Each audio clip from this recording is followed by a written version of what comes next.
माझ्या ह्या चॅनलमध्ये आपल्या सगळ्यांचं मनापासून स्वागत आहे। तर आजच्या व्हिडिओमध्ये मी तुम्हाला सांगणार आहे गजलक्ष्मीविषयी, म्हणजेच घरामध्ये आपण जी हत्तीची मूर्ती ठेवतो तर ती कशी असावी, ती आपण कुठे ठेवली पाहिजे। त्याचबरोबर तुमच्याकडे जर गजलक्ष्मी म्हणजेच ही हत्तीची मूर्ती नसेल तर तुम्ही कोणत्या धातूची ती घेतली पाहिजे, घेतल्यानंतर तुम्ही ती घरामध्ये कशी पूजली पाहिजे, किंवा आपण तुमच्याकडे जर मूर्ती असेल हत्तीची तर तुम्ही कोणत्या दिवशी कोणत्या वारी या हत्तींची पूजा केली पाहिजे।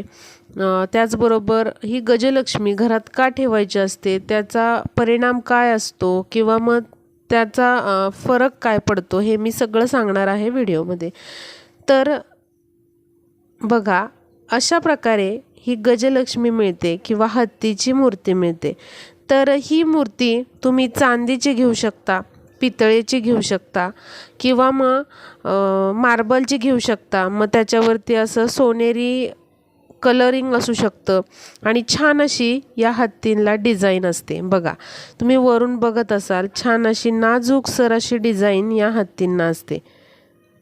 त्यामुळे हे जे हत्ती आहेत त्यांना आपण गजलक्ष्मी असं म्हणत असतो। साक्षात जेव्हा आपण हे मूर्ती जेव्हा घरी आणतो तेव्हा लक्ष्मीचं एक प्रतीकच आपण घरी आणत असतो, आणि लक्ष्मी म्हणूनच आपण हे हत्ती पूजायचे आहेत। म्हणूनच यांना गजलक्ष्मी असं संबोधलं जातं।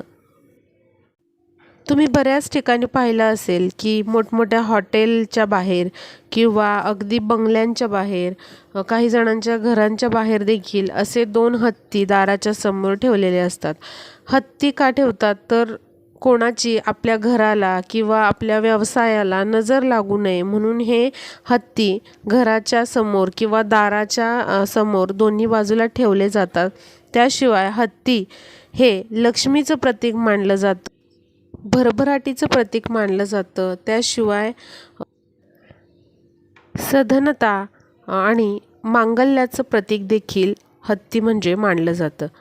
त्यामुळे तुमच्या घरात जर अशी हत्तीची मूर्ती नसेल तर जरूर तुम्ही अशा हत्तीच्या मूर्ती आणा, म्हणजेच ही गजलक्ष्मी आणा। मग ती कोणत्याही धातूची चालू शकते, चांदी, पितळ, फायबर, असं तुम्ही कोणत्याही धातूची ही मूर्ती आणू शकता। अगदी फायबरची जरी असली तरी चालेल, पण ही अशी हत्तीची मूर्ती तुम्ही जरूर तुमच्या घरामध्ये आणून ती घरामध्ये ठेवा। आता तुम्ही समजा अशा गजलक्ष्मी घरात आणलेल्या आहेत, तर घरी आणल्यानंतर काय करायचं, त्यांचं असं छानपैकी पूजन करायचं। मग हे पूजन करत असताना पहिल्यांदा दुधाने अभिषेक या गजलक्ष्मींना म्हणजेच हत्तींना घालून घ्यायचा आहे। आणि जरी तुमच्या घरात गजलक्ष्मी असतील तरीही मंगळवारी किंवा मग शुक्रवारी तुम्ही असं या गजलक्ष्मींचं पूजन करत चला। यामुळे नक्कीच आपल्या धनामध्ये वाढ होते, कारण हत्ती हे सधनतेचं, भरभराटीचं प्रतीक समजलं जातं। त्यामुळे जर अशा गजलक्ष्मी तुमच्याकडे असतील तर मंगळवारी आणि शुक्रवारी आपल्याला असं पूजन त्यांचं करून घ्यायचं आहे।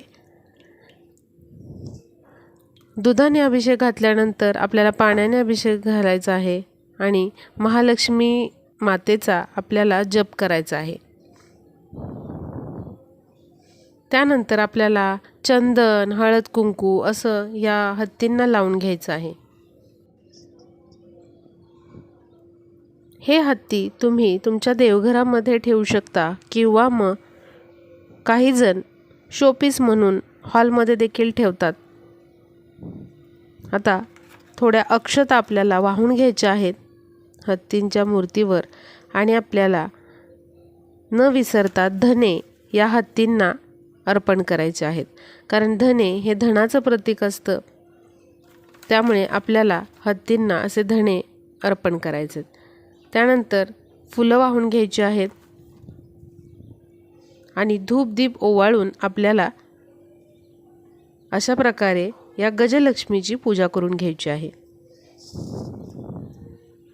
लक्ष्मीपूजन असेल किंवा गणपतीचे दिवस असतील तर तुम्ही या गजलक्ष्मीची आवर्जून पूजा करत चला.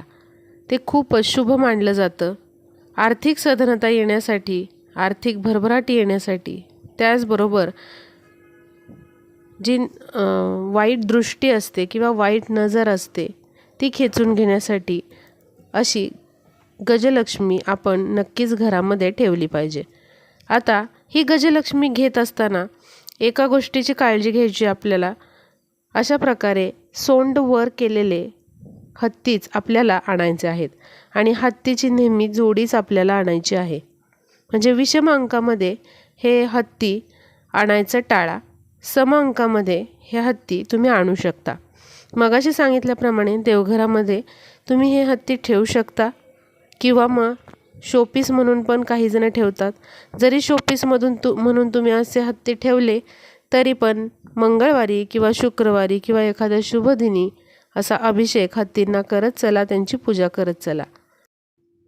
किंवा मग तुमच्या दाराच्या बाहेर तुम्ही शेल्फ मारून त्या शेल्फवर देखील हे हत्ती ठेवू शकता किंवा दाराच्या आतमध्ये ही गजलक्ष्मी ठेवू शकता.